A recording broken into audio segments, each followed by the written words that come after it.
young lovers do. Your heart is changing. Now we don't dance like we used to. Silent disco on the floor, baby. Mr. DJ, he'll get me through. When the beat's gone, you can't save me, baby.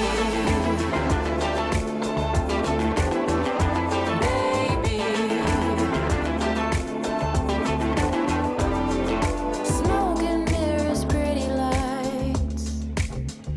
Another runaway city boy getting too high.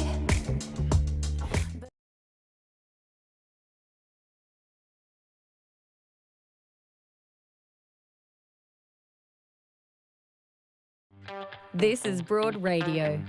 For you, by you. Broad Radio. Here for more.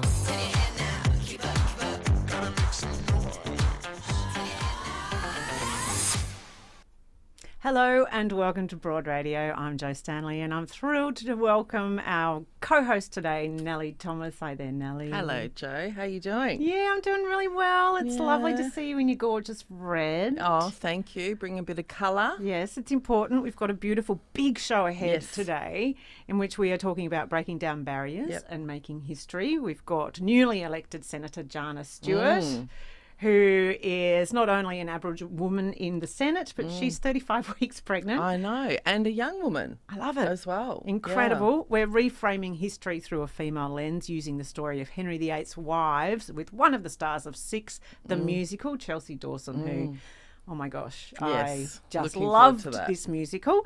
And the powerful women keep coming with Curve model and co-founder of upcoming Feminine Power Conference, FemmeCon, Shani Chantel, is going to be joining us.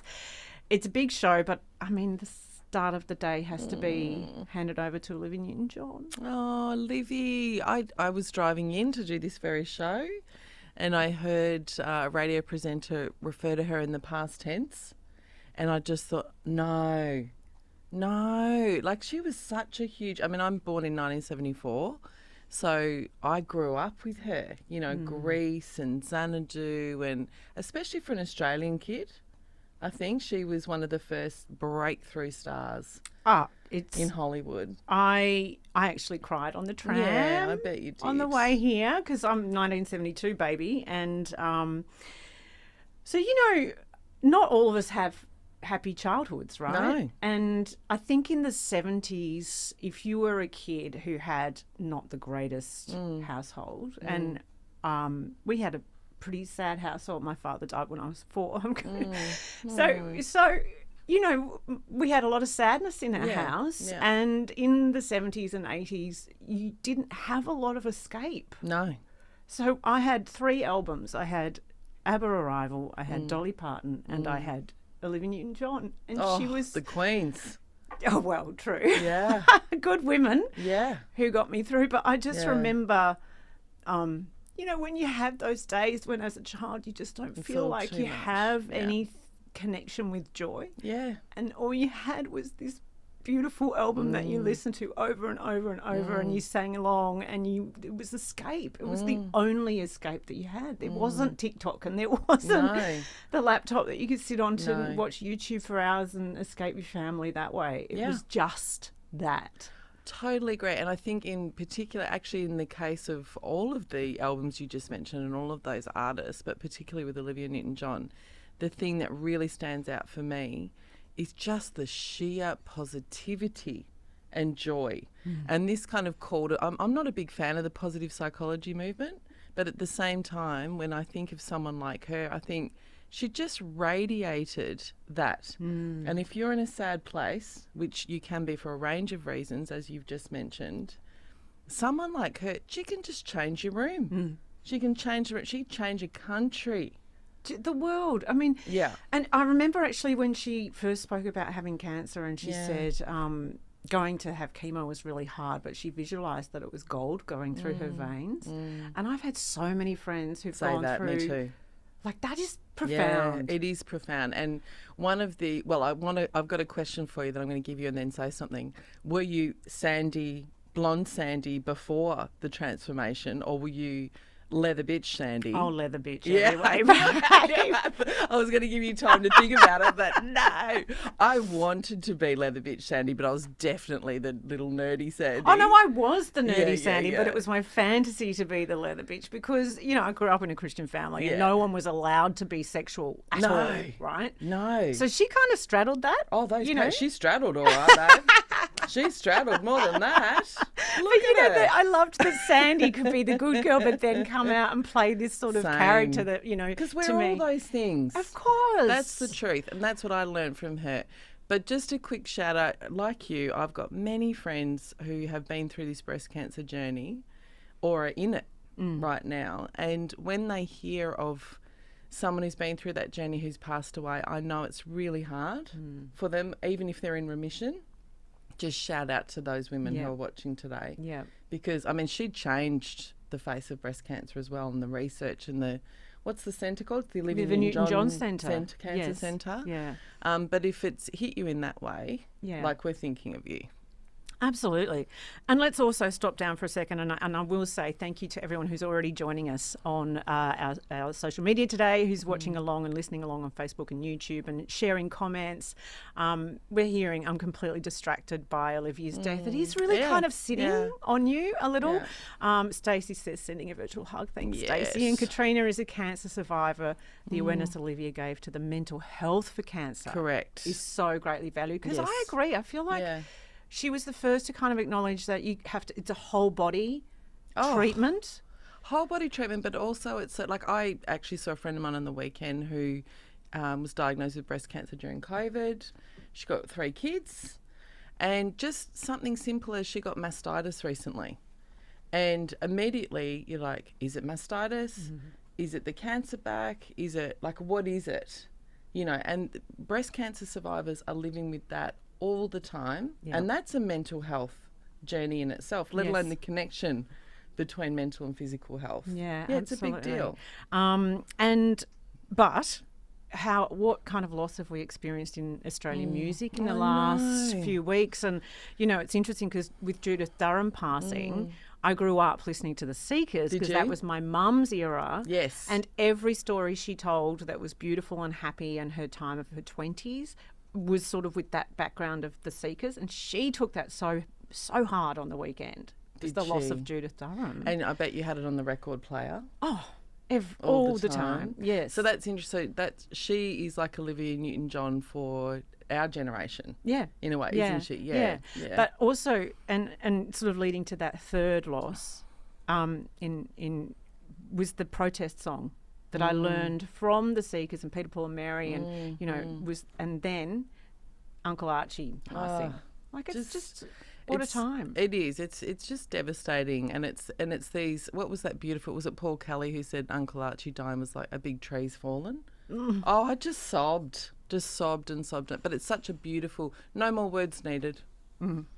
You know, just like that. That encapsulates it. Well, we are with you today. If there's some loss, if you're feeling this loss, I mean, Australian music is better and was actually shaped by those 3 people, actually, when you think about it. Absolutely. Wow. Yeah. What they brought to this Huge. country. So, yes, but we're here to have a good laugh and also learn from lots of people. If you are wanting to catch up on previous episodes of Broad Radio, you can do that via our website and our podcast, Broad Radio on the Go, and the website is broadradio.com.au. There's amazing conversations there, but we're going to have plenty today. And someone who, let's go to our first guest, who already this morning I noticed also shared her thoughts on Olivia Newton-John. She's an incredible woman who is newly elected senator, federal senator. She's proud Mutthi and Wamba woman, Senator Jana Stewart. Good morning, Jana. Morning, Jana. Good morning. Thanks so much for having me on. You too felt the loss of Olivia Newton-John this morning? I did. There was so many happy memories, and you can hear my dog outside right now, probably. She's dragging around an empty pot plant on the bricks, just course she is. helpfully in time for me to come on and chat to you ladies. But I had just so many memories of being in my nan's lounge room, watching Grease, singing into the TV remote with all my cousins, jumping and singing, and my nan would join in as well. It was just like wholesome and fun. But also a bit naughty, Jana. I mean, were you a Rizzo fan? I was a good child. Oh, you were a good My girl. mum will tell you this. Oh, whatever.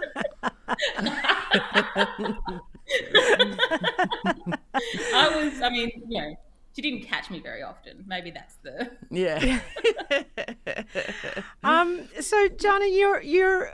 I'm going to call you a reluctant senator because you have said that you never intended on going into politics. In fact, you said, "Hell's no, not for me." How have you found yourself there?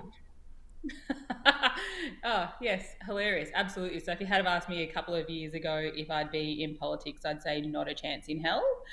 I don't know, I suppose kind of over my career there's been a bit of a trend in terms of the growing the impact of my work. So I started, working with kids, then I ended up working with families, then I ended up working with traditional Islander nations. And I went into roles where I was, influencing and writing policy and legislation for our state. So it seemed like the next natural progression was, of course, to come into the federal parliament. But for me, it's about the ability to affect change. And that's really the main driver for me. And the time that I've seen that was possible for my community in particular is when the state Labor government committed to treaty. Because before then I hadn't really seen politics as being a place that made a difference for my community. In fact, it had done quite the opposite. For a long time it had set out to deliberately destroy communities like mine. And so when I seen a government listening and committing to things that were going to make a real and tangible difference, for the first time, for me at least, I thought, well, I want to know what that's about. And so I went on a bit of a journey to kind of figure out if politics was for me. So, and then, here I am. Elected. Doing this. Yeah. Hilarious. Turns out it is. You fully got elected, babe. So, Jana, for anyone, I mean, obviously it's a hugely successful story, and congratulations. It's not easy for anyone to get elected. Quite frankly, it's not easy for women to get elected, and for First Nations women to get elected, and a woman as young as you who's 35 weeks pregnant. Anyway, putting all that to the side, anyone who sticks their head above the parapet and enters public life is going to take a few blows. So how are you navigating that? Are you water off a duck's back? Does it affect you? Where are you sitting with that? I'm somebody who tries not to stress about the things that I can't control. So there are things that'll be said about me. There'll be, I'm sure over my time, lots of critiques of the things that I'll say and want to change and do. But that's completely fine. I think not everybody has the same opinion. They don't have the same life experience as me.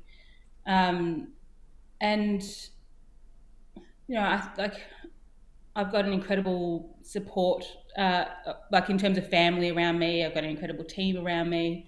My entry into the Parliament has shown me what an incredible kind of extended team we have of Labor MPs who have just really embraced me with open arms. It's been actually really lovely. It feels like this extra extended family of everybody in it together.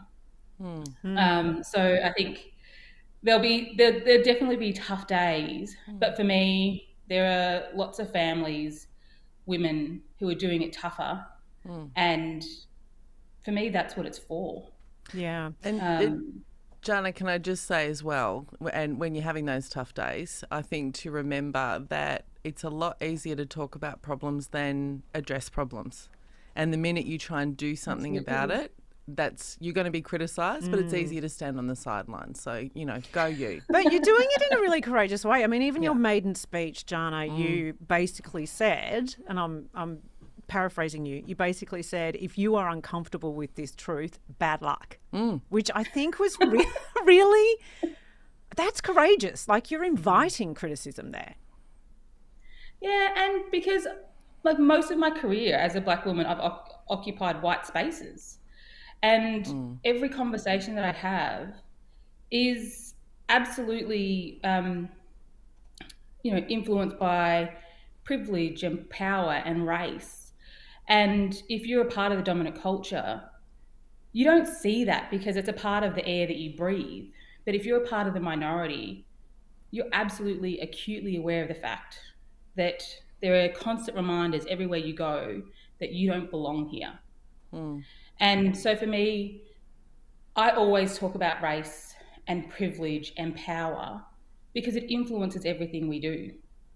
And most of my conversations with people are fairly direct about those things and frank, because I don't have time to waste by making people feel comfortable with the things that I've got to say and the things that I want to change, because mostly like I'm trying to make a difference for the women and children who I want to be in Parliament for.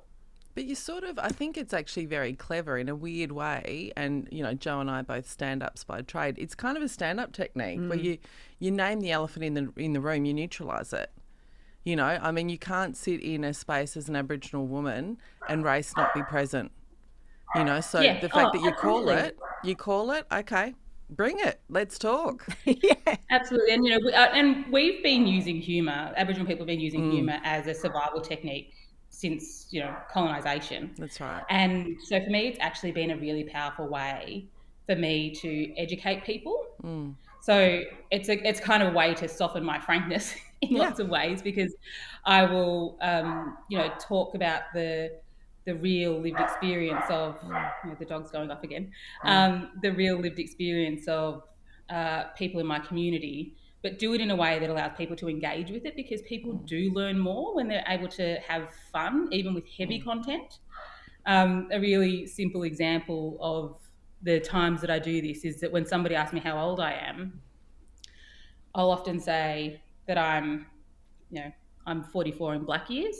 So and because I add on the 10-year life expectancy gap, right? Yeah. Do you have people? Do you have people trying to calculate that? Going, what does she mean by that? Yeah. Yeah. Well, good. Yeah, they're thinking, right? I'll just say, I'm 10 years older than what I look, because I'm going to die 10 years younger than some of my colleagues sitting around the table. So, and what a way to introduce that gap. Yeah. That's very far powerful. more effective, actually, I think. It has an immediate impact without making people feel guilty about it, right? It's just an education moment. So, Jana, the Prime Minister has revealed the possible wording of the referendum for an Indigenous voice to Parliament. He's saying, do you support an alteration to the Constitution that establishes an Aboriginal and Torres Strait Islander voice? Very simple question. Lots of people having lots of very vocal thoughts about that. And there's a few tanties. Yeah. Oh, my God. How are you feeling about this whole conversation, and perhaps particularly that question? Because I feel like it's like when we had, the referendum about the marriage equality, that it's basically inviting hateful comments on very public platforms that, there's going to be a toll there, right? So how do you navigate that? Well, I agree. It's a really simple question, and I think that's really deliberate. What it does, I think, is set the challenge for people to say that all we're asking for is a First Nations voice on First Nations issues. That's the very core of what it is that we're going to a referendum for. But as a minority of the population, we can't do that on our own.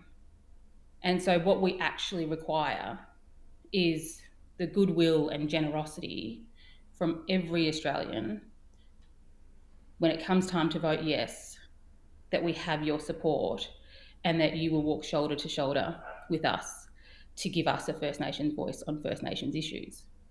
And the way that I describe this when I'm talking to people is that if you think about somebody down a 3-metre hole and you think about somebody down a 5-metre hole, treating them both equally or doing the same thing is giving them both 3 metres of rope. And giving people the equal chance to get out is giving one person 3 metres and the other person 5 metres. And essentially what we've known for a long time is that First Nations people have been stuck down a 5-metre hole for a very long time. And what we're asking you to do is be generous in extending that extra couple of metres that we need to be able to get out of that hole. And we've seen the incredible generosity from Australians over the last couple of years, in particular with natural disasters, with, you know, and when I'm talking to people in regional communities, I grew up in the country. I know that, you know, our regional communities would never leave anybody stuck down a hole. So this is the extension of that. This is how you show that solidarity, generosity to First Nations people, is that you vote yes on a referendum to help us get out of a hole that we're down through no fault of our own. That's so powerful. Do you know, I think one of the things we have trouble with, Jana, is that we and our ancestors dug the hole. I think that's the bit that we have trouble with, because I think and I'm from a little town as well, and you're absolutely right. If there's a bushfire or whatever, everyone will do anything, will give you their last dollar, but there's no sense of culpability in that situation. Whereas I think it's, you know, part of what some people are struggling with is that facing the truth of our history, and we're still struggling with facing the truth of that history. But I agree that simple question is actually very clever. I personally wish, I know we couldn't do this, but I wish we could frame the question like, would you like us to continue to have white politicians make decisions for First Nations people? Because that's actually what's happening, but we can't frame it so directly. But do you get frustrated by that? Look, I think our communities have been incredibly resilient for 230 years. We're also an incredibly patient community, is what I would say. But the point about truth is actually really pivotal in any healing process. And I touched on this in my first speech as well. But I think, you know, we've got the opportunity, hopefully, in this term of government to go to a referendum, and, you know, we hope that's a positive outcome. But the other really critical part that we need to face as a nation is telling the truth about our history. And because it's infiltrated our history books, it's infiltrated our classrooms, it's infiltrated how we talk about First Nations people in this country. And until we've actually got a shared understanding of what our history is, it's actually really hard to move on, because what happens for Aboriginal communities, we continue to get gaslighted through the media and through the history books and a whole range of other things that tells us that our trauma isn't worthy, like it's somehow less valid, that we didn't suffer a genocide in this country, which we did. So there needs to be this healing that happens by telling the truth. And that's not to say that anybody in particular is to blame, but it's just setting out the facts. Just what happened. Just saying this happened. This happened. Yeah. That's exactly right. And then I think we'll all actually be a better country for it, because I think it acts as a blocker for lots of things, in my view. It acts as a blocker from everyone being able to actually really celebrate the oldest continuous culture in the world, because there's this collective guilt and shame that we all feel about the attempts to disappear it. So you can't fully embrace it if you know that you've done something to try and damage it. And then I think it also stops us from being able to really celebrate diversity and difference in our multicultural communities And embrace. So I think it really feeds a whole lot of undertones of the kind of racism that happens in this country, because we haven't quite accepted what we've done here. We're expending a lot of energy, aren't we? Jana, Sorry? so it reminds me of like a dysfunctional family where everyone's like, nothing happening. It's like you're spending a lot of energy paddling underneath the surface to make everything look okay. If you put that energy into healing, we'd all be so much better off. Oh, absolutely, we would be. Yeah. Well, Jana, we will walk side by side with you. Absolutely. I cannot wait to just be out there saying, vote yes, vote yes, vote yes. And we're going to need every single person screaming that from the rooftops. Honestly, we will need every single. It's true, because the no's are going to be very vocal and very unpleasant. But I hope there's very few of them as well. Well, we're going to need to hold the hands of our First Nations friends and family as well, because it is going to be rough, I think. It really is. I might say too, just as we say goodbye, all the best with the new baby. Yes. Congrats. You have no right to have such an immaculately clean kitchen, given you have a 6-year-old and you are a member of Parliament, so, fairly hefty workload, and you're It's one of my secrets to surviving, honestly. Yeah. Like, I have this is my, how I get through, right? Yeah. Is that I have a base level of organisation in my house and in my kind of work life that means that I can then allow for a whole lot of chaos outside of that. Well, I relate to that. Yeah. I'm comforting myself that somewhere outside of the frame of this camera, it is a pigsty. Yeah. Because that's what my kitchen would look like. It would look immaculate where I could see, and everything else horrific. So. Sure. Yep. Yeah. Okay. Yep. Sure. I don't think so. I think our house is spotless. Good on you, Jana, and congratulations on the baby, and best of luck with the birth and everything else. Yeah. Thanks, Jana. It'd be great to speak with you. See ya. See ya. I'm in a new stratosphere. Well, from Senator Jana Stewart, who is making history, to the reframing of history to be her story. Oh my gosh, that blows something. History. Six, the musical has been touring Australia for some time now. It's a worldwide and TikTok phenomena, apparently. It's only 2 more weeks in Melbourne. It's about Henry VIII's 6 wives, and one of the stars of the show, Chelsea Dawson, joins us. Hi, Chelsea. Hello. Oh my God. Firstly, loved the show. Joe is obsessed, Chelsea. I feel like I need to take this interview over because she's like fangirling hard on you and the whole thing. You're incredible, all 6 of you. The 6 wives. I've never seen vocalists and performers like it. Well done. Oh, thank you so much. I've never seen a musical like this one. Like, it's just high energy, pop singing, dancing. Like, it's full on. We are exhausted by the 75 minutes it's finished. But well, me too. I mean, I was just flat out in the audience. Look, part of my preparation for interviewing you was talking to my daughter, who's 15 and obsessed with you as well. And she said, now correct me if I'm wrong, she said all 6 of you stay on stage for the entire show. Yes. That in itself is intense. It's crazy. Like, I think my track personally, I get a 20-second drink break and then maybe a 40-second drink break off stage. What? That's just to quickly do a scene change, and if you see the show you'll come see that. But yeah, I think the most we get is maybe a minute in total of a break. And you know, whilst each of the wives have their own song, the others are it's the backup vocals and the dancing and and it's all female band on stage too, which I loved. I have a 13-year-old daughter who introduced me to the show, Chelsea, and she absolutely loved it.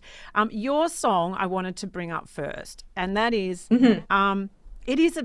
it's a very interesting conversation around consent. Your song, your Catherine. So Catherine is the 4th wife, 5th wife? I'm confused. 5th wife. So we actually have 3 Catherines in the show. So you've got Catherine Aragon, Catherine Howard, and Catherine Parr. And I'm the 5th wife, 2nd beheaded, Catherine Howard. Can I just do a very, very slight backtrack, because I think you two are so in it. I'm just going to be that person watching it like me that hasn't seen the musical. That is that it is about Henry VIII, I am, Henry VIII, his wives. And anyone watching will know that they either got Divorced, beheaded, died. Yeah. Divorced, beheaded, it wasn't survived. good. So they It wasn't to speak. fantastic. Yeah. Yes, you're one of them. We get to stand on stage, and it's almost we've come back from the dead, but we look like these modern superstars, basically, and we've come back to reclaim our stories. Yeah. And what we've set up is this competition. Each queen gets a song to express their reasoning to why they had the worst life with Henry. And so we go down the line, basically. But as we go down the line, each queen kind of embodies a different pop diva. So we start off with like a Beyonce moment. You get an Adele ballad. Mine's very much based off Britney Spears and Ariana Grande. Like, it's just I'm this sold. modern day Sold. music with a history lesson, but presented by women. Yeah. You know? Amazing. Yeah. And that's the thing. It's like Yeah. we have these women who we've learned of right through from year 7 medieval history, right? Where we know of these women, but we're hearing them speak for the first time, and we're hearing that, the real perspective is the only reason we know about Henry VIII Yeah, is is their because of wives. those wives. And right? because of his brutality. So, sorry, I interrupted going back to Joe's thing about consent. So tell me about your song. How is it about I'm very interested in this area. So Yes. how is your song about consent? So if we look historically on Catherine Howard, she died at a very young age. It was predicted around, like, it could have been as early as 17 to like 22 was when she was beheaded. And it was because King Henry found out about a secret love that was happening behind closed doors with Thomas Culpeper, but then also found a letter that Catherine Howard had written to Thomas Culpeper about 2 other men that happened before in her life. And look, as I like to say, the history is presented through a male gaze. Like, Yes, indeed. the educated people of the time who wrote down about these 6 wives would have been men. Men, yeah. And so it's very much presented that she was the promiscuous one, whereas I see a 13-year-old child that, met her music instructor and wanted to please society and would just say, I don't even know if she said yes, Well, and Chelsea, let's be frank. I mean, I know it's frank language, but I interviewed Grace Tame recently, and I committed to using this frank language. This was a child being raped by men. Oh, hands down. A And also, I think 13-year-old it was- cannot consent to a grown man. And, construed also about what she thought of love. That's what I see this song as well. It's very much her falling down the same rabbit hole of this idea of love, that this man is going to support me and treat me right if I just say yes, Yeah. yeah. And that's what was so heartbreaking about the song, because and all of you are so gorgeous and sexy and really kind of own your space. And your performance of it is incredible and really sexy, but then you just see as you work through the relationships in your life, you're unraveling and realizing that men have not been your friend, that men have the power dynamics, the power presumably. dynamic sort of occurs to you as you go through, and it's just so, oh my God, heartbreaking. And the subtlety with which you performed that was incredible. Thank you. It was very much to talk with our resident director, Sharon Millichip, who is an Australian musical theatre icon, very much how we wanted to present this, because it is a tough topic to talk about, and also when it is presented so poppy and kind of frivolously, like there's no, you kind of, I've seen YouTube comments being like, why are we, supporting this song? Because when they released the album of the musical, it didn't really have the storytelling behind it. It was more presented as a pop soundtrack. So people were hearing this All You Want to Do song and being like, oh my gosh, this is actually a bit dark, and we're just presenting it with this like bubbly personality, and then you come see the show and you go, oh, this is how it's Out of context. It's exactly what Yeah. we were saying just before with Jana, that it's like stand-up comedy, it's like storytelling, it's what Jana does. It's when you call it out but sugarcoat it sometimes, or dress it up in that spoonful of sugar, that really allows you to access the darkness of it. Yeah. In a very, very And clever It's not way. a TED Talk. It's a musical, and it's a musical for a reason. But, you know, what we were able to explore was finding that armor that she kind of presents with. And that is that sexy confidence nature that then gets stripped away, and you almost see her de-age to that 13-year-old self. To a little child. You know? Well, think of Chelsea, think of Britney Spears. I mean, do we need Well, a that's- better example? Oh, so Britney Spears and Ariana Grande are like the pop icons that resonate with Catherine Howard. And those are two stars that have been presented by the male gaze. It's sexualized, like I couldn't even think of better role models. But then they've reclaimed their story. Yeah. They've changed the narrative, you know. Yes, it took, you know, they had to reach some claim of status and money to be able to do that. But like once they did, like, yeah, trailblazers. But Britney's an interesting comparison, isn't it, to Catherine? Because in a way, in her time, to be the king's wife would have been as high a status as you can.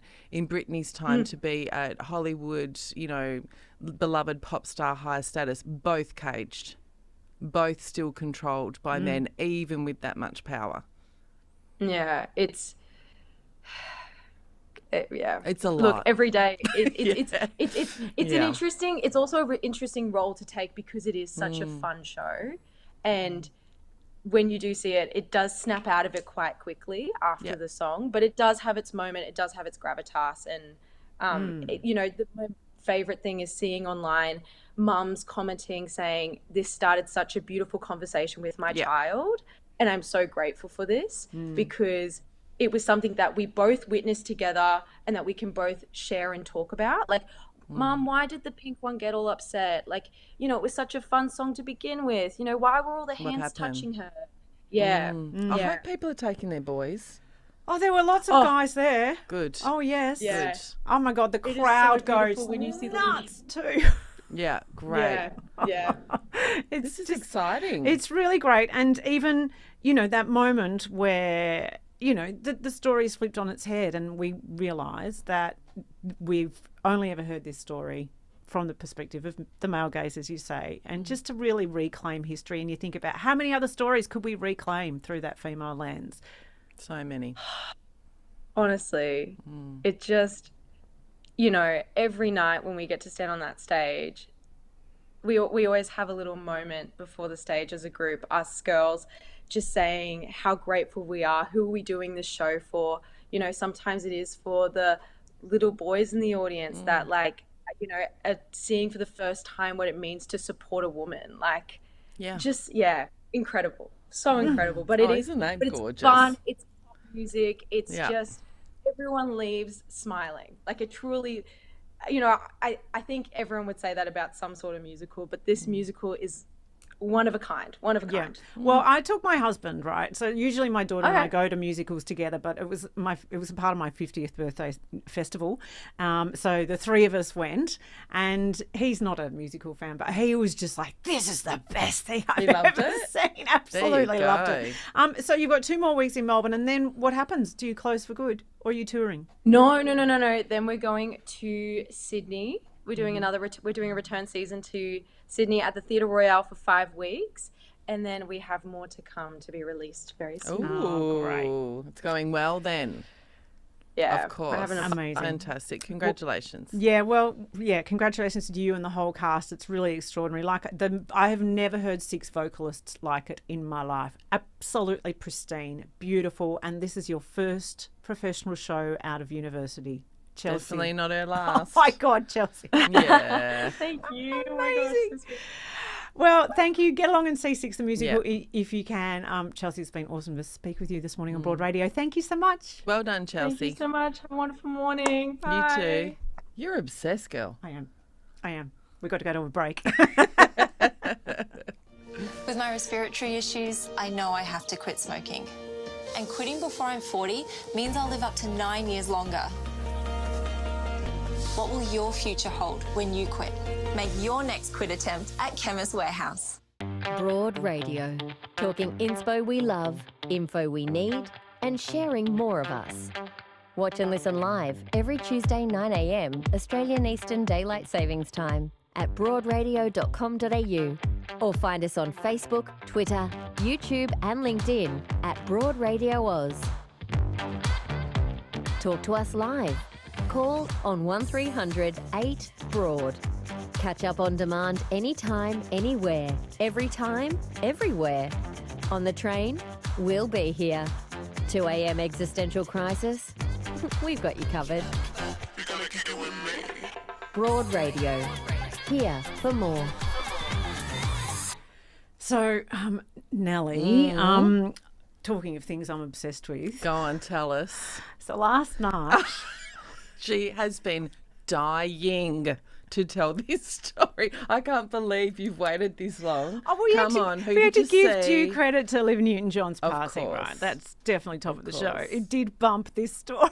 Who did you bump into? Dame Helen, not Helen Thompson. Who's that? She's a writer. See, she's so excited she can't even get her words out. Dame Emma Thompson and You were I in the same room. in the same room. Did you get to chat? No. Did you That's- brush? Can you see the photo? That's how far away from her I was. Oh, no, you're right, practically okay. best friends. Yeah, so I went along to go and see this incredible film, Good Luck to You, Leo Grand. Yes, It's an into it. amazing film. Yeah. It's about a woman who is a retired religious instructor and teacher. Yeah.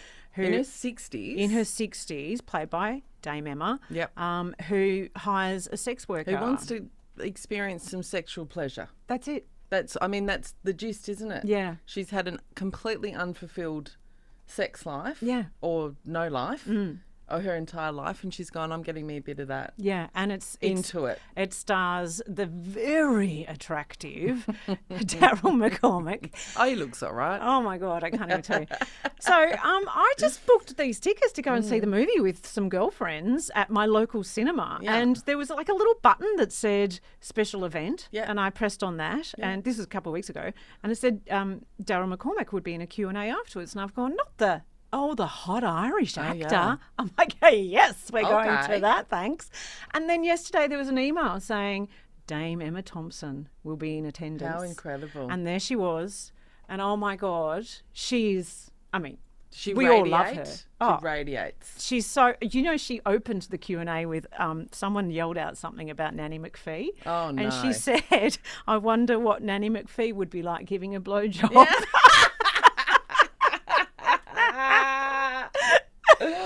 Oh, that's gold.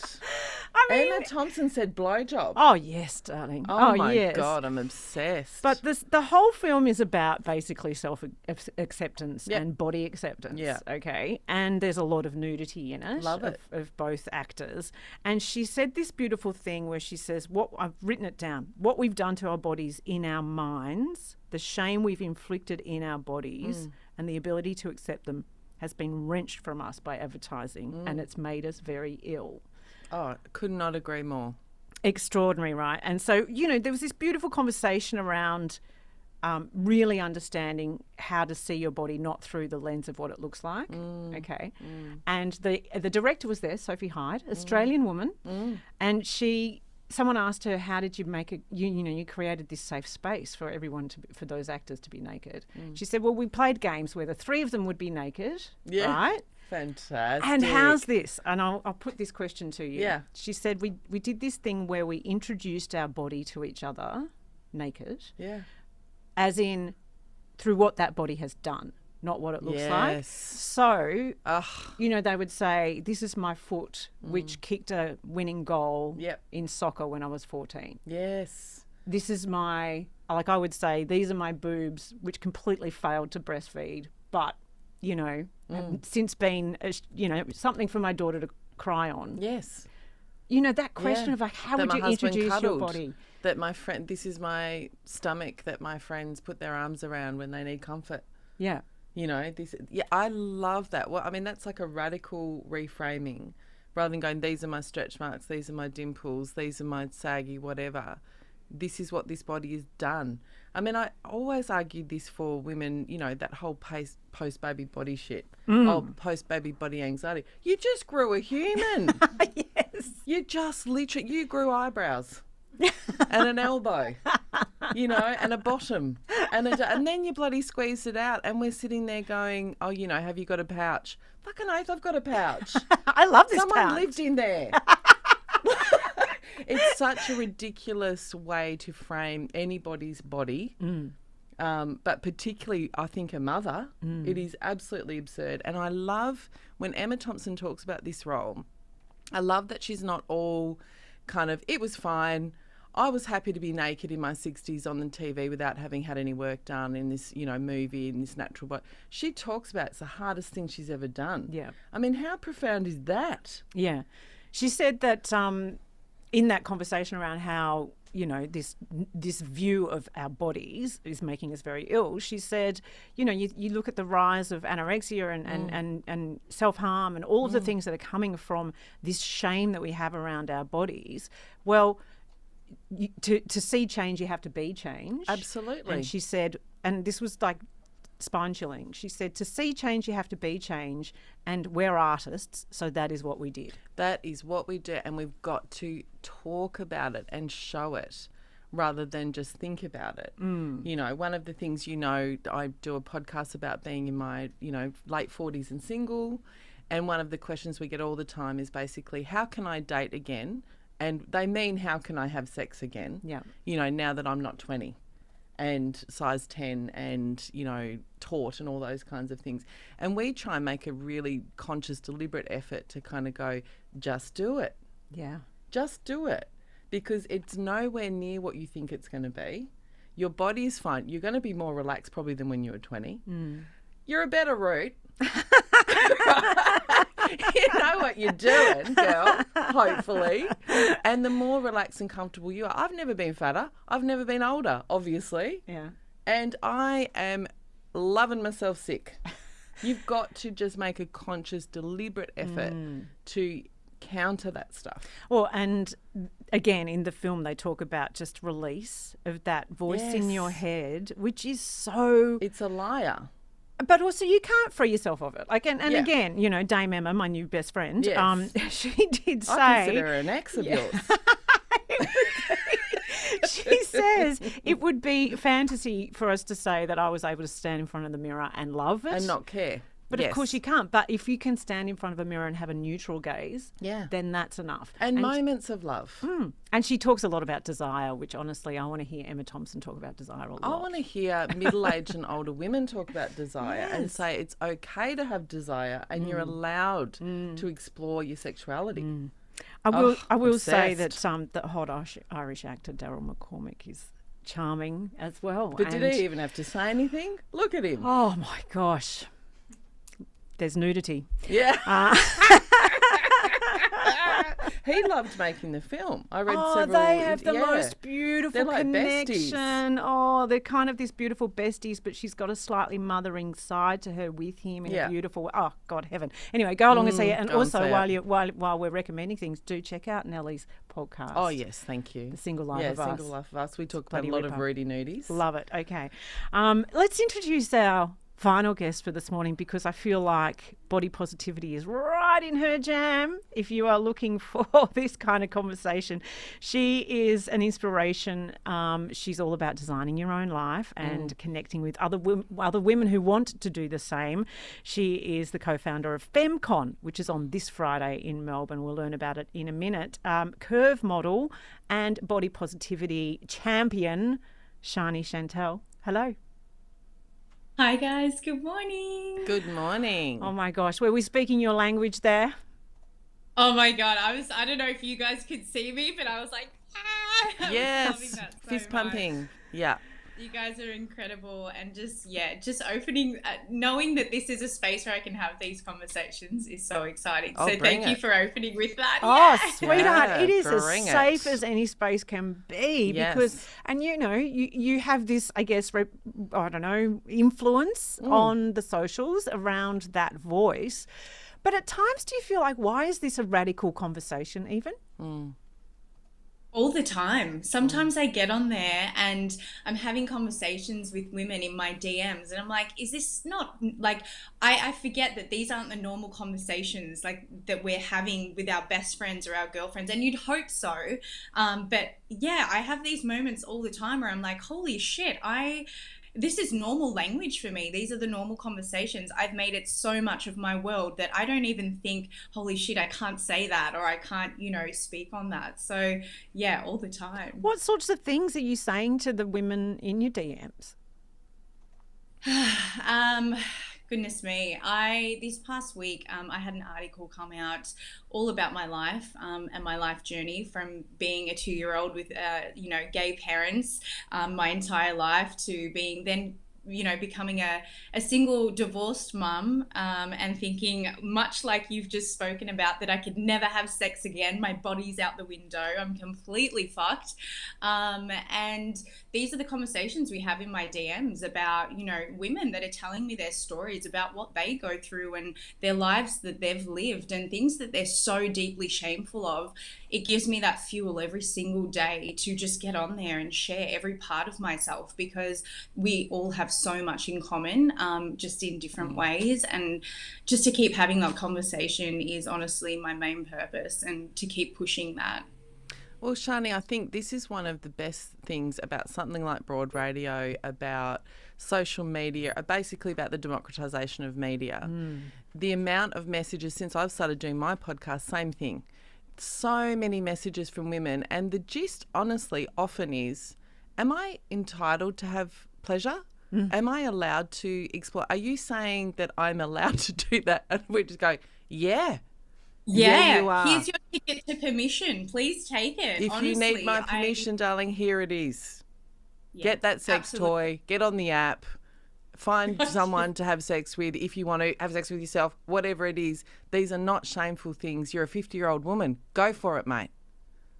Absolutely. And the amount of women that I do have above the age of 40 that are in my DMs is mind-blowing. And I have some of the greatest conversations and connections with those women, because very much like for what I do, I mainly do it for my mum, hoping that she can have some change in her life of all the parts as being a gay woman her entire life. And obviously not being ashamed of that, but being ashamed of what comes with that. I think, and especially when my mum came out, it was still that time where being gay was totally not okay. And, I remember going to school and then sort of being like, where is all the second mums? I didn't know you guys had dads. So all these things that I talk about and touch on, whether it's sex, intimacy with yourself, motherhood or traumatic birth stories, and then just sort of, just reminding people that that's it. The permission is there. You can take it. You can go for it. And mainly doing that for my mum, in hoping that she sees that and that can create some change in her that she's been searching for her entire life. Just that deep shame that is so embedded in her. It's traumatic, and it's been passed on through every generation of our family. And also just being really woke to the fact that we can actually change those cycles. It doesn't have to be like this forever. And when we know better, we can do better, and that's a choice. And you know what? I'm happy to be the messenger. I was mentioning this morning to you girls, and an article came out about me last week about being an ex-stripper and all this stuff. And, I was like, that was the coolest part of my journey. I touched on so many parts of myself that I never would have, and holding no shame on that, because I'm fucking cool. You are cool, Shani. Courage. It took so much courage, and especially I started doing it when I was underage. I was 17, dancing naked for sometimes 80-year-old men, and what that has taught me to then go on now and share. And like I mentioned, a lot of the women in my DMs are from 40 and above. I had a conversation last week with a 70-year-old woman that just bought her first sex toy from a recommendation of mine, and she said that it's changed her entire world, the way she even moves through her life. And I'm just like, get it, girl. I am so in their corner. I mean, Shani, that is the thing. Like, someone said to me once that pain travels through generations until someone has the courage to stop it, right? It ricochets. Okay, so you're the person who's stopping that shame. Like, it's hitting you, and you go, enough, right? Yeah. But your life journey is the sort of thing that people would expect you should be ashamed of. That it was poverty as a child, that it was being, an exotic dancer or a stripper, or, all the things that you've done. I love that you are, well, you might expect me to be ashamed, but fuck it, I'm not. Oh my God. Thank you. Yeah. Thank you for saying that. I really appreciate it, because I think I still go through bubbles of moments when I do get a wild DM. Or a couple of weeks ago, I got this this letter from this man in my PO box, and he was raging, telling me I need to take my own life, that someone like me should be deeply shameful. And like the amount of effort that he took to go out of his way to tell me these things, because and I thought to myself, oh my God, like there are actually people out there that think that I'm absolutely unhinged for walking around proud. And it's not necessarily out here going, this is what I've done and you should do it too, and I want you to post about when you get period on your pants. And you know, I'm not asking anyone to do what I'm doing. I'm simply saying the things that you are shameful of, absolutely no one knows that you're holding that shame, and you're simply self-punishing and taking away the beauty out of your life and the experiences that can be had. Not wearing shorts to the beach, not going because you've got a shaving rash, you're not going to wear that bikini. Fuck it all. Who cares? And people do not care. And if they are talking about that or you or that thing, they've got some shit going on with them that needs to be sorted. And at the end of the day, it's just not your problem. And we can choose to take that on and keep hiding behind that, or going, well, I'm going to wake up today and I'm going to wear what I want and I'm going to go where I want and no one's going to tell me what to do. And this is how I'm going to live my life, and actually actively choosing that every single morning. And I guess I'm such a massive advocate for that. I'm married into religion, and I went from being an exotic dancer and touring the world with all these amazing artists, getting my gear off, to then marrying into a culture where I wasn't even allowed to completely covered all the time. That was so disgusting. Damn, my shoulders show at a family function. And coming out of that marriage and finding that freedom in sense of self, of it's okay to wear the pink blazer, just all those things, I could never go back. And I dare not let anybody that comes in my path fall into something like that. And that shame of the things that are normal, that make us who we are. Well, that's frightening. Shani, if you're in either a community or coming across an individual who would take the time to write to your PO box, who is full of their own shame, the presence of someone who is proud of themselves is very confronting. It is very confronting to sit in the presence of someone who goes, I am who I am. Sit with it. People don't like it. They really don't. Right. Particularly from women. Particularly young women who's hot, frankly. Yeah, true, but it's true. Yeah, I think they don't like. They want you to be full of shame. Make yourself smaller. Stop being so proud of yourself. Be ashamed of that history. Like, why should you be ashamed of growing up in poverty? You survived. Yeah. You survived, girl. And you don't. A lot of thank you. And also the things that we're put into sometimes, they're decisions that people before us made that we didn't actively choose to be a part of.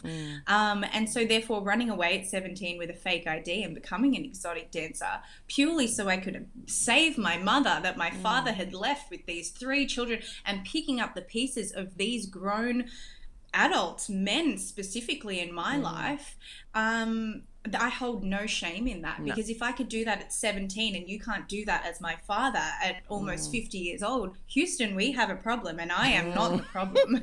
You are a problem. It's so true. Oh, look, and I love now that you have created FemmeCon, which is on this Friday. It's an opportunity for women who wish to really just explore how they might start a business.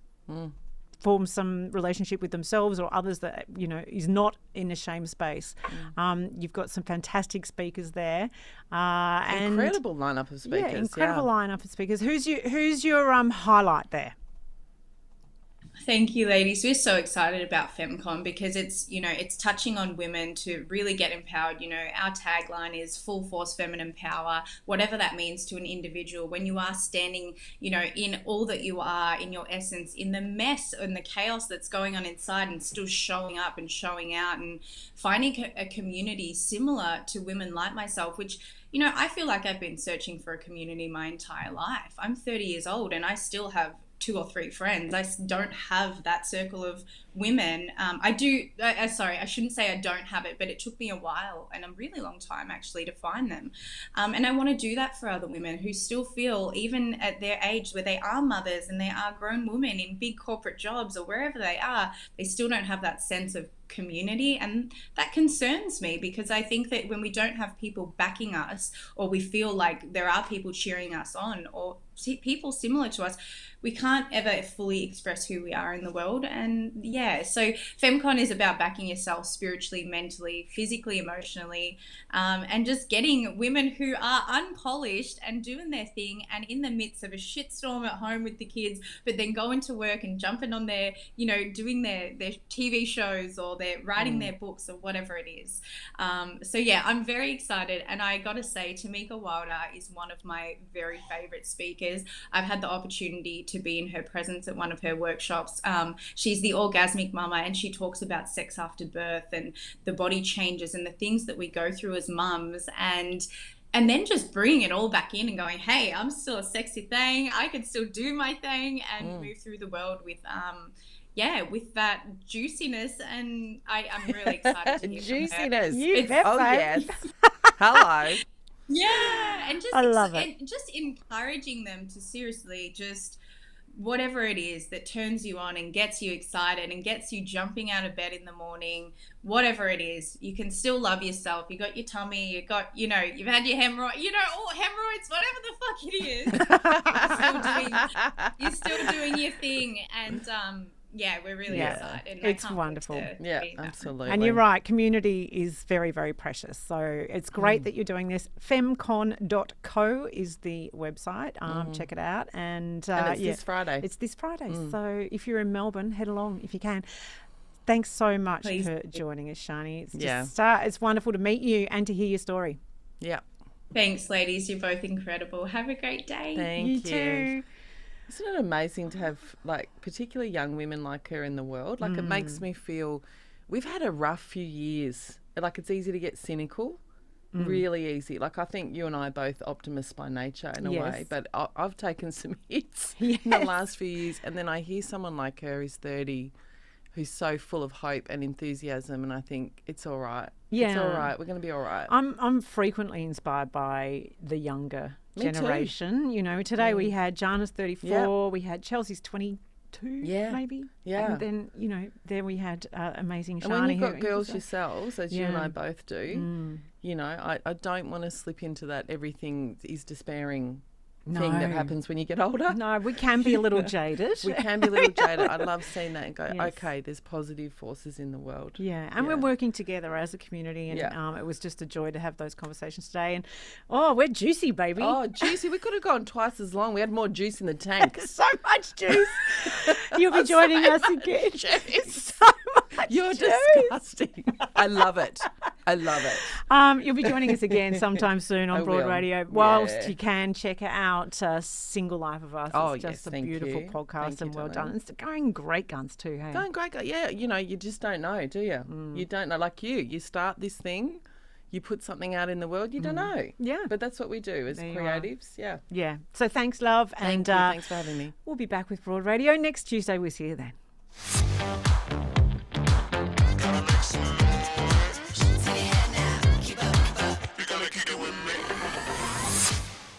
Boys like you tell pretty lies at 5 a.m.